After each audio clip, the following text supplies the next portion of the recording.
The RPC plugin allows you to add additional entourage items to your scene, such as people, cars, and trees, without the overhead of all of the physical geometry. Here we see some 2.5D people, which is just a 2D flat plane that has an animated image on that surface.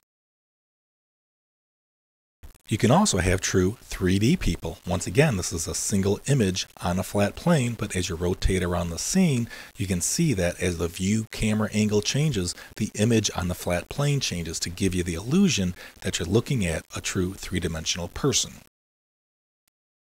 And here's an example of some of those 3D people placed into the scene here. And as we change our camera view angle, you can see that the proper image is placed on that flat plane to always give us the illusion that there's a three-dimensional person there. One other example of a RPC 3D component would be a tree. There's a variety of different entourage items.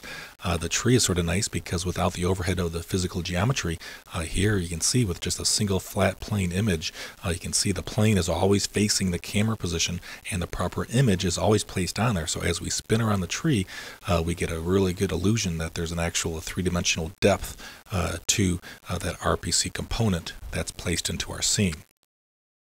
And here's the Santiago Calatrava Museum in Milwaukee, which is animated without the RPC components, and here it is with the RPC components. So you can see it's very easy to add a lot of additional rich content to your animations without having to place a lot of physical geometry into the model.